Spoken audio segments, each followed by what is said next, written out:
तो निर्गुण सगुण में कोई अंतर नहीं था, केवल इतना ही था कि एक ईश्वर जो है जन्म लेते हैं, एक ईश्वर जन्म नहीं लेते। हाँ, तो एक ही व्यक्ति निर्गुण सगुण दोनों मानता था, उस समय कोई विभेद नहीं। जैसे तुलसीदास तो सगुण मानते हैं, लेकिन वो लिखते हैं सिया राम में सब जग जानी, लिखते हैं कि नहीं। कबीर निर्गुण, हाँ निर्गुण परंपरा के थे, लेकिन वो सगुण भी तो अपनाते थे। जैसे कबीर जो है निर्गुण और सगुण, निर्गुण भक्ति करते हैं, लेकिन जब वो कहते हैं कि बालम आओ हमारे गेह में,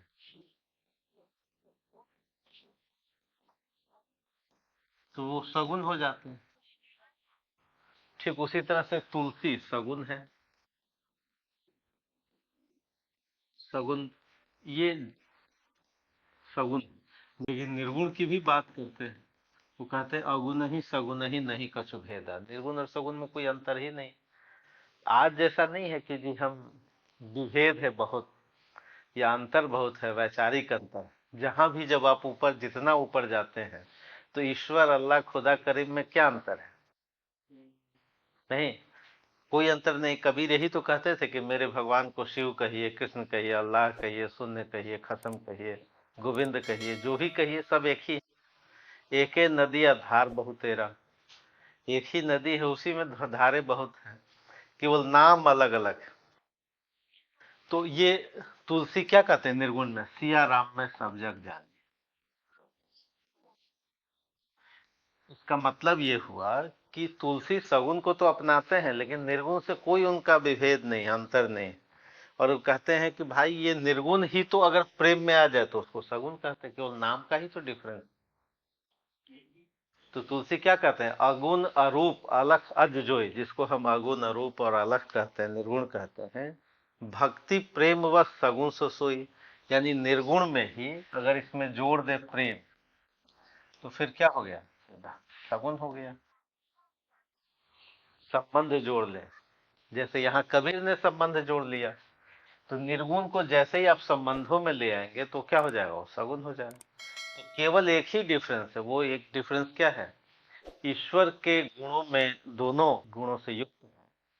लेकिन अंतर सिर्फ इतना, अभी हम लोग क्या सोचते हैं कि हर विचार अलग अलग होता है, लेकिन जैसे ही विचार परिपक्व होते हैं, मैच्योर होते हैं, तो वो सब क्या हो जाते हैं, सब एक होते हैं।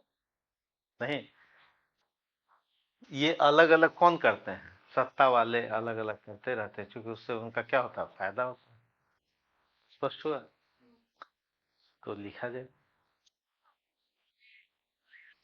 उस समय भी सत्ता का जो मिजाज है वो क्या है। इसलिए कबीर से तो दोनों नाराज रहते थे, हिंदू जो धार्मिक जो लोग थे और जो मुस्लिम थे, दोनों नाराज, क्योंकि दोनों की बुरी बातों को, कर्म कांड को, विभेद को, डिफरेंस को ये लोग क्या करते थे, उजागर करते थे। इसलिए दोनों ने जाकर के सिकंदर लोदी को कहा, जो हिंदू के जो पाखंडी लोग थे और जो मुस्लिम धर्म में जो पाखंडी थे, दोनों मिल करके गए। उस समय के शासक कौन थे, सिकंदर लोदी। सिकंदर लोदी के पास जाकर के उन्होंने कहा कि तो मेरी दुकान ही खत्म कर देगा। कबीर बनारस में ही रहता है और दोनों को एक करता रहता है। सिकंदर लोदी को कन्विंस कर दिया। कहा जाता है कि सिकंदर लोदी ने इनको कई सारी यातनाएं दी, कबीर को।